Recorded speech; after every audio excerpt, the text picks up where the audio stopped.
Tiwari ji, BHU के campus में भी हम इस तरीके का लगातार होते देखते रहे हैं। भी बार बार लखनऊ का नाम भी आ रहा है, इलाहाबाद का नाम भी आ रहा है, तो वहां तो बुलडोजर बाबा की सरकार है, वहां भी हो रहा है। तो पूरे देश के अंदर ही जो है नफरत और घृणा का जो माहौल पैदा किया है भाजपा ने, संघ ने, वो पूरे कैंपस के अंदर भी पहुंच गया है और उसके अब असर बहुत स्पष्ट तौर पर दिखलाई दे रहे हैं।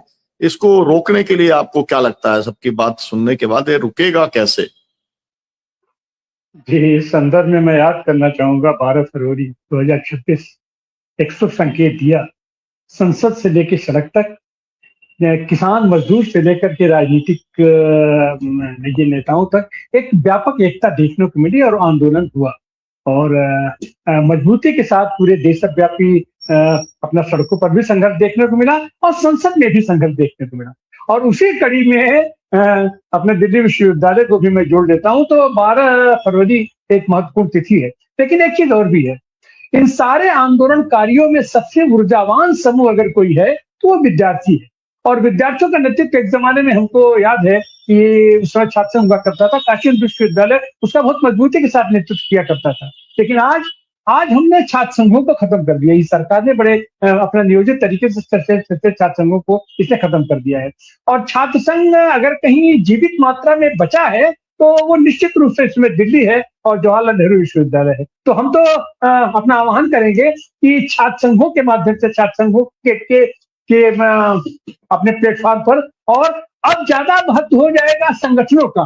तो जो भी अपने छात्र संगठन है और जो बड़े छात्र संगठन है, और वामपंथियों से ही तो इसमें ज्यादा उम्मीद की जाती है, अपने वामपंथी हैं। और यूनिवर्सिटी में भी ये सुखद संदर्भ है कि कन्हैया जैसे आदमी को वहां पर नेतृत्व इस समय दिया गया है। और वो वहां जाने के बाद क्या है कैसे मतलब की बात है, लेकिन फिर भी ये सारे छात्र संगठनों की बैनर पर एक देशव्यापी आंदोलन की तैयारी करनी चाहिए, उसकी रणनीति बनानी चाहिए। और जिस तरीके से किसान मजदूर एका बना करके अपना सड़कों पर उतरा है और 12 तारीख को उसने एक बेहतरीन प्रदर्शन किया है, बेहतरीन परफॉर्म किया है, और उसका असर संसद पर भी पड़ा है। तो छात्रों से भी हमारा आह्वान होगा, निवेदन होगा कि दिल्ली में, जेएनयू में, और आयशा हो या एनएसआई हो या एसएफआई हो, जो भी संगठन है, इन सारे संगठनों को तत्काल शीघ्रातिशीघ्र बैठ करके एक अपनी रणनीति बनानी चाहिए। क्योंकि इस समय देश की जो परिस्थितियां हैं वो कहीं न कहीं से एक सकारात्मक रूप से जा रही हैं,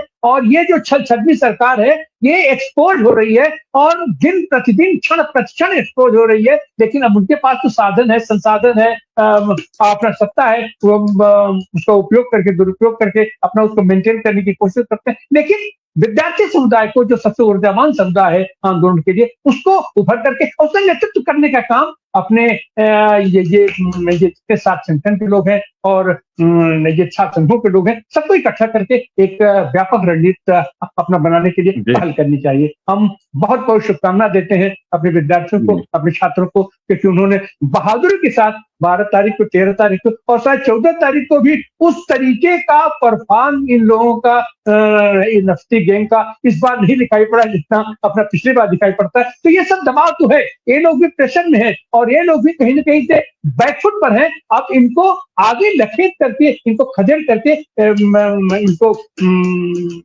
इस क्षेत्र से बाहर करने की जरूरत है।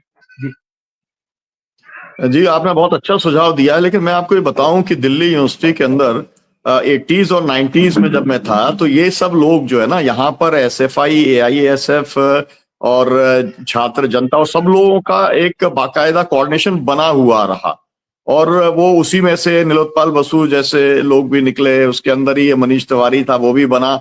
मतलब जितनी जो लीडरशिप थी, जो सीपीआई की, सीपीएम की, कांग्रेस की, सभी लोगों की उस समय मतलब ऐसा जो है उसकी शुरुआत हुई थी, तो सब लोग एक साथ काम करते रहे हैं।